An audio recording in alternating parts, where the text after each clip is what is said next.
السلام علیکم ورحمۃ اللہ وبرکاتہ۔ الحمد للہ رب العالمین والعاقبۃ للمتقین والصلاۃ والسلام علی رسولہ الکریم۔ اعوذ باللہ من الشیطان الرجیم، بسم اللہ الرحمن الرحیم، ان تنصروا اللہ ینصرکم۔ محترم حضرات، آج سے کوشش کی جا رہی ہے کہ ہر جمعہ کا پروگرام لائیو پیش کیا جاتا رہے یوٹیوب پر۔ جو بہنیں ہماری سننا چاہتی ہیں وہ بھارت کے ٹائم کے مطابق 12:30 بجے سے پروگرام شروع ہوگا، اور آج سے یہ لائیو پروگرام، آج کا بھی لائیو پروگرام چل رہا ہے۔ تو جس عنوان پر میں آپ کی بات کرنا چاہتا ہوں وہ یہ ہے کہ ایک صاحب نے بڑے دردمندانہ انداز میں کل ایک سوال کیا کہ مولانا صاحب، اتنے حالات خراب ہیں مسلمانوں کی، اللہ کی مدد کیوں نہیں آ رہی ہے؟ تو اس کا عنوان یہ ہے کہ اللہ کی مدد کس کو آتی ہے؟ دیکھیں، یہ جو سوال کیا گیا ہے وہ بحیثیت ایک مسلمان کہ ہم لوگ مسلمان ہیں، یا کہہ لیجئے کہ ہم مومن ہیں، تو اللہ تعالیٰ ہم لوگوں کی مدد کیوں نہیں کر رہا ہے؟ تو پتہ چلا کہ بحیثیت مسلمان ہم کو اندر سے یہ بات ہے کہ ہماری مدد ہونی چاہیے، کیونکہ ہم ہی لوگ وہ ہیں اس زمین پر جو ایمان والے ہیں۔ تو میں سب سے پہلے ایک خاکہ آپ کو کھینچتا ہوں، اور اس خاکے کا اگر پرسنٹیج آپ نکالیں گے وہ میں نہیں بتا سکتا ہوں، کیونکہ مجھے آئیڈیا بھی نہیں ہے کہ ہماری کیفیت کیا ہے اس وقت پورے بھارت پہ یا عالمی سطح پر۔ وہ کیفیت والوں کو کیا اللہ کی مدد آتی ہے؟ تو آپ کو اندازہ ہو جائے گا کہ اگر ہم بحیثیت مسلمان اللہ سے یہ امید لگائے بیٹھے ہیں کہ ہم کو مدد آنی چاہیے، تو کیوں نہیں آ رہی ہے؟ یہ پہلے اپنی کیفیت دیکھ لیں ہم لوگ کہ اور میں تقریباً 12-13 باتیں آپ کے سامنے اشارے میں بات کر رہا ہوں، اور یہ دیکھیں کہ میں کس گروپ سے میرا تعلق ہے۔ ہر آدمی جتنے بھی میری باتیں سنیں وہ لوگ دیکھیں کہ ہمارا کس گروپ سے تعلق ہے، کہ کیا کمی ہمارے اندر ہے کہ اللہ تعالیٰ ہماری مدد نہیں کر رہا ہے۔ ایک طبقہ ایسا ہے بھارت میں نہیں، پوری دنیا میں، جس نے چند رسومات کا نام اسلام رکھ رکھا ہے۔ مطلب وہ روزہ رکھ لیتے ہیں، نماز پڑھ لیتے ہیں، حج بھی کر لیتے ہیں، زکوٰۃ بھی اونے پونے دے لیتے ہیں۔ وہ سمجھتے ہیں کہ ہم اصل دیندار ہیں۔ تو اب سوال یہ ہے کہ اگر یہ دینداری ہے تو مدد آ جانی چاہیے، مدد نہیں آ رہی، تو پتہ چلا آپ کی دینداری میں کہیں نہ کہیں خرابی ہے، نمبر 1۔ نمبر 2، آج کل آپ سوشل میڈیا پر دیکھتے ہوں گے کہ ایک طبقہ مسجد میں آپ نے دیکھا ہوگا کہ ڈانس کر رہا ہے، باجا بجا رہا ہے، جھوم رہا ہے، اور اس نے اسی کا نام کیا کر رکھا ہے؟ عبادت، اور اسی کا نام دین سمجھ رکھا ہے۔ تو اگر وہ دینداری ہے تو بھی مدد آنی چاہیے، مدد نہیں آ رہی ہے، تو پتہ چلا کہ تم جو کر رہے ہو مسجد میں جو ڈرامہ، یہ ڈرامہ اللہ کی نگاہ میں دینداری نہیں ہے، ورنہ مدد آ جانی چاہیے۔ کوئی بھی قبر بھارت کی اس وقت ایسی نہیں ہے جو ہم نے کسی بزرگ کے نام پر ہم نے بنا رکھی ہے کہ کسی بھی قبر پر عورتوں کی بے حرمتی، عورتوں کا وہاں جانا، عورتوں کا سطر کا کھولنا، اس صاحب قبر کے پاس جو اس نے کبھی میوزک نہیں سنی ہے، 24 گھنٹے اس کے قبر کے پاس میوزک بجانا، قوالی کرنا، یہ سب کچھ ہم کر رہے ہیں۔ تو سوال یہ ہے کہ اگر یہ آپ کا کام دینداری ہے تو آپ کی وجہ سے مدد آنا چاہیے، پھر بھی نہیں آ رہی ہے۔ چوتھی بات، ایک بڑا طبقہ پورے بھارت میں ہماری مسجد کو چھوڑ کر یا 1% مسجد کو چھوڑ کر پورے بھارت میں سب کچھ مسجد میں ہو سکتا ہے، لیکن قرآن کی تفسیر نہیں ہو سکتی ہے۔ یہ جو آپ نے اللہ کی کتاب کو اللہ کے گھر سے نکالا ہے، اگر یہ دینداری ہے تو مدد آنی چاہیے۔ کیفیت دیکھیں کہاں کہاں ہم انوالو ہیں۔ میں خدا کی قسم کھا کے کہتا ہوں، مسجد میں بیٹھا ہوں کہ میں کم سے کم بھارت کی 1000 مسجد جانتا ہوں کہ جہاں پر اللہ کے کتاب کی تفسیر ہوتی تھی اور ہم نے طاقت کے ذریعے، گنڈا گردی کے ذریعے، فورس کے ذریعے ہم نے بند کرا دیا کہ تفسیر نہیں ہونے دیں گے۔ اب سوال یہ ہے کہ اگر یہ دینداری ہے تو پھر ایسے لوگوں کی مدد ہونی چاہیے اللہ کی طرف سے۔ یہ سب ہماری کیفیت ہے، کوئی نہ کوئی اس میں انوالو کہیں نہ کہیں ضرور ہے۔ قرآنی آیتیں کا ایک معنی ہے جو اللہ رسول نے ہم کو سمجھایا ہے، صحابہ نے سمجھا ہے۔ ہم کہہ رہے نہیں، اس آیت کا یہ معنی ہی نہیں ہے۔ اللہ کہہ رہا ہے کہ اس آیت سے مراد جہاد ہے، ہم کہتے نہیں، اس سے ہر دین کا کام مراد ہے۔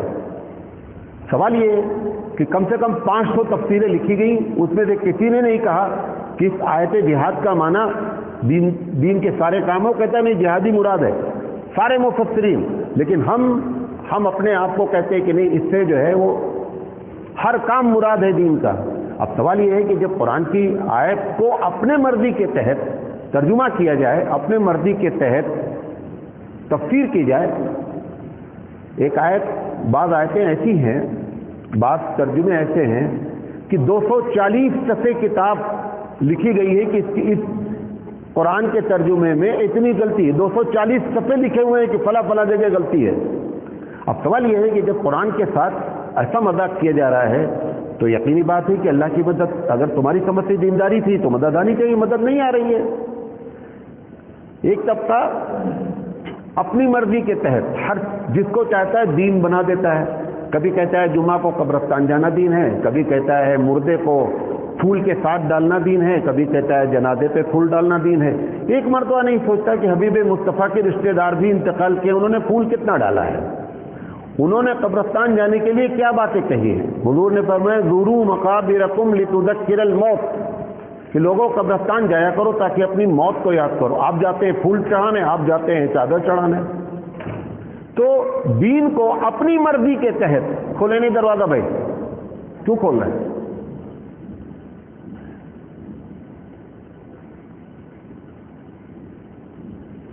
دین کو اپنی مرضی کے تحت، حضور فرماتے ہیں کہ ہم مسلمانوں کے 2 تہوار ہیں، آپ بولتے ہیں ہر مہینہ ہمارا تہوار ہے۔ کوئی مہینہ باقی مسلمان کے پاس نہیں ہے غیر مسلمین کے طریقے سے کہ میں نے تہوار نہ بنا لیا، سب نے تہوار بنا لیا۔ تو سوال یہ ہے کہ اگر یہ دینداری ہے تو ہمارے اللہ کو ہماری مدد کرنی چاہیے۔ تو تہوار اپنی مرضی سے، میں ایسے لوگوں کو بھی جانتا ہوں کہ عید بقرعید کی چھٹی میں گھر نہیں آتے یو پی میں، لیکن محرم کے باجا بجانے کے لیے اور محرم کے کھچڑا کھانے کے لیے اور محرم کی رسومات کر، اور کوئی بھی شیعہ نہیں ہے، وہ شیعہ کرتے ہیں، ان کا اپنا عقیدہ، ہم سے اس سے بحث نہیں ہے۔ اہل سنت والجماعت ہیں، عید بقرعید میں گاؤں نہیں آتے لیکن محرم 10 دن منانے آتے ہیں۔ اگر انہوں نے اس کو دین سمجھ رکھا ہے تو پھر ایسے لوگوں کی مدد ہونی چاہیے۔ رہا شادی، بیاہ، ولادت، سب کچھ ہم اپنی مرضی کے تحت کر رہے ہیں۔ ابھی کل ایک صاحب نے ایک ویڈیو بھیجا کہ لڑکے کی منگنی میں صرف اس کو ہاتھ رکھ کر کے انہوں نے 5 لاکھ روپے دیے ہیں، اور ادھر مسلم پرسنل اللہ چلا کر کے کہہ رہی ہے کہ سنت کے مطابق کیا کرو، شادی کرو، آپ کا شہر ہو یا پورے بھارت کا ہے۔ ہم اپنے باپ دادا کی رسم پر شادی کرتے ہیں، باپ دادا کی رسم پر ہم اپنے گھر میں بچہ پیدا ہوتا ہے، ساری رسمیں کرتے ہیں۔ ہم نے طے کر رکھا ہے کہ پہلا بچہ ہوگا تو ہم کو میکے بھیج دینا ہے، چاہے ہم کروڑ پتی ہوں لیکن لڑکی والے کے اوپر ووٹ ڈال دینا ہے۔ تو پتہ چلا کہ سب کچھ ہم نے اپنی مرضی سے کر رکھا ہے۔ لڑکے کی برتھ ڈے منانی ہے تو ہم سارے بہانے بناتے ہیں۔ تو اگر یہ ساری دینداریاں ہیں تو پھر اللہ تعالیٰ ہماری مدد کیوں نہیں کرتا ہے؟ کچھ مسلمان ایسے ہیں، ظلم کے خلاف مجاہد بنانا چاہیے تھا، ہم مجاور بنا رہے ہیں، مجاہد بنانے کے بجائے ہم مجاور بنا رہے ہیں۔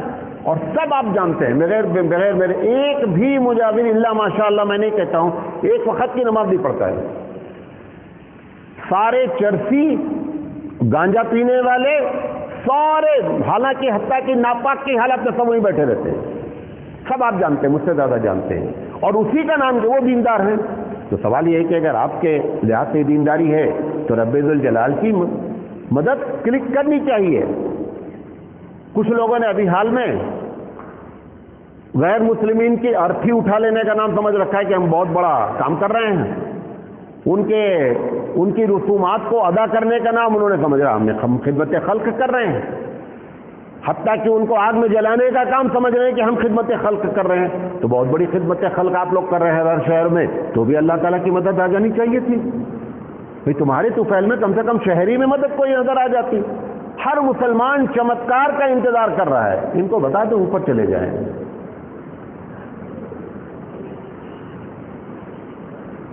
اسی طریقے سے آپ دیکھیں نوجوانوں کا کیا معاملہ ہے، بہت کم نوجوان اب بھارت کے علاوہ تو شاید کہیں ہیں،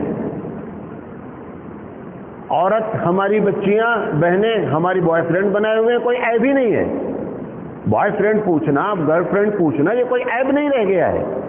بڑے بڑے ہیرو، بڑے بڑے کھلاڑی، ان کی بیٹیاں ڈیٹ کرنے جا رہی ہیں۔ وہ ڈیٹ میں کیا تہجد کی نماز پڑھتی جا کر کے کیا کر رہی ہیں ڈیٹ میں؟ زنا کا نام کیا رکھ دیا گیا؟ ڈیٹ رکھ دیا گیا۔ بچے جو ہے ہمارے نوجوان بچے جو کلاس میں پڑھ رہے ہیں، ان کو کچھ شرم ہی نہیں ہے۔ کتنے لوگوں کو میں جانتا ہوں دیندار ہیں ہمارے ساتھ جڑے ہوئے ہیں گروپ میں، اور اپنے آئیکن پہ انہوں نے اپنی اور اپنی بیوی کی تصویر لگا رکھی ہے، اور بیوی سر میں دوپٹہ نہیں، کچھ بھی نہیں، اور اس نے لگا رکھی، اس کو شرم بھی نہیں آتی ہے کہ میں اپنی بیوی کی تصویر دوسروں کو دکھاتے پھر رہا ہوں۔ یہ سب دینداری ہے، یہ سب ہم نے دینداری کا نام لے رکھا ہے۔ اسی طریقے سے اگر آپ دیکھیں کتنے لوگ ایسے ہیں، کتنی بہنیں ایسی ہیں کہ شادی شدہ مرد کے ساتھ انہوں نے تعلق کر رکھا ہے، انہوں نے نہیں سوچا کہ میں اپنی بہن کی امانت پہ ڈاکہ ڈال رہی ہوں۔ اور کتنے ہمارے بھائی ایسے ہیں کہ جنہوں نے دوسرے کی بیوی سے اپنی بیوی ہوتے ہوئے انہوں نے تعلق پیدا کر رکھا ہے، اور دیندار کے دیندار بنے ہوئے، اور انتظار کر رہے ہیں چمتکار کا۔ سب چمتکار کا انتظار کر رہے ہیں۔ بھارت کا ایک بڑا حصہ مسلمانوں کا کہ اللہ تعالیٰ چمتکار دکھلا دے۔ سود کے نام پہ جو دھندا ہو رہا ہے آپ جانتے ہیں، آپ کے شہر میں دینداروں کو جانتا ہوں جو باقاعدہ مشرع ہیں، داڑھی رکھے ہیں، نماز بھی پڑھتے ہیں، لیز پہ مکان لیا بھی ہے، لیز پہ مکان دیا بھی ہے۔ گاؤں والوں کو جانتا ہوں کھیت کو انہوں نے گروی دے رکھا ہے۔ اچھے اچھے لوگوں کو جانتا ہوں بیٹی کے نام پہ فکس ڈپازٹ کیے بیٹھے ہوئے ہیں۔ آپ کے شہر میں جانتا ہوں ان لوگوں کو کہ جنہوں نے انویسٹمنٹ کر رکھا ہے کہ ہمارا 5 لاکھ روپے تم اپنی تجارت پہ لگا دو، اور ایک فکس منافع ہر مہینہ اٹھا کر کے ان کو دیتے ہیں، حالانکہ سود ہے۔ ہزاروں لوگ ایسے ہیں، اور یہ سب وہ لوگ ہیں جو چمتکار کے انتظار میں ہیں۔ تو اب چمتکار کیسے آئے گا یہ تو آپ ہی بتائیں گے، اور چمتکار آ جانا چاہیے۔ اسی طریقے سے دین کا غلبہ کرنے کی جو لوگ کوشش کر رہے ہیں، دوسرے لوگ بول رہے ہیں یہ یہودی ایجنٹ ہے۔ مجھ سے بات ہوئی ڈائریکٹ، انہوں نے کہا یہ سب مولانا صاحب سب یہودی ایجنٹ ہیں۔ اچھا، اب خود کچھ بھی نہیں کر رہے ہیں، ایک آدمی جماعت میں جا رہا ہے بیچارہ، دین کا کام کر رہا ہے، اس کے پیچھے لگے ہو۔ ارے بھائی کم سے کم تم نہیں کر رہے دوسرا کر رہا، کرنے دے یار، تیرے باپ کا کیا جاتا ہے؟ عورتیں جماعت میں جانا نہیں جانا اس کے خلاف فتویٰ دینے کے لیے ہم تیار ہیں۔ سارے شرطوں کے ساتھ وہ عورت جماعت میں جا رہی ہے تو ہمارے لیے ناجائز ہے، بغیر کسی شرط کے ساتھ جا کر بازار گھومتی ہے، غیر محرم کے ساتھ جو ہے سفر کرتی، وہ ناجائز نہیں ہے، یہ ناجائز کا فتویٰ دیے بیٹھے ہوئے ہیں۔ تو یہ دینداریاں ہماری، آپ دیکھیں کس طریقے کی ہماری دینداری ہے۔ قرآن اٹھاتے ہیں، بڑے پیار سے چومتے ہیں، چاٹتے ہیں، سب کچھ کرتے ہیں، اس میں جو لکھا ہوا ہے اس پر عمل کرنے کے لیے تیار نہیں ہے۔ اس میں لکھا ہے اسی مسجد میں مغرب میں منع کرنے کے باوجود بھی 20 آدمی 25 آدمی نماز میں آ جاتے ہیں، اور فجر میں اگر ہم نہ آئیں تو جماعتی نہ ہو۔ فجر میں معلوم نہیں کون سا اللہ ہے جس کی عبادت کی چھوٹ ان کو مل گئی ہے کہ فجر کی نماز پڑھو، دل چاہے نہ پڑھو، جو چاہے کر لو۔ یہ دینداریاں ہماری ہیں۔ اللہ کے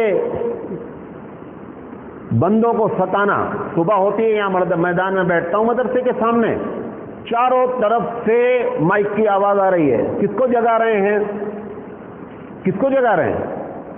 سب لوگ سلام پڑھ رہے ہیں، درود پڑھ رہے ہیں، پورے محلے میں جو غیر مسلمین ہیں ان کو بھی جگا رہے ہیں۔ اب اپلیکیشن جاتی ہے کہ صاحب ہم کو ڈسٹرب ہو رہا ہے، نتیجہ کیا نکلے گا؟ جو مائک سے آپ اذان دے رہے وہ بھی بند ہو جائے گی۔ یہ سب ہماری دینداریاں ہیں، تبلیغ دین کے نام پر کہ ہم تبلیغ کر رہے ہیں۔ چھوٹے چھوٹے مسئلے کو اٹھا رکھا ہے کہ رفع الیدین کرنا نہیں کرنا۔ ایک کمرے میں 4 آدمی رہتے ہیں، یہ آپ کو پریکٹیکلی بات بتا رہا ہوں، عرب دنیا کے خاص کر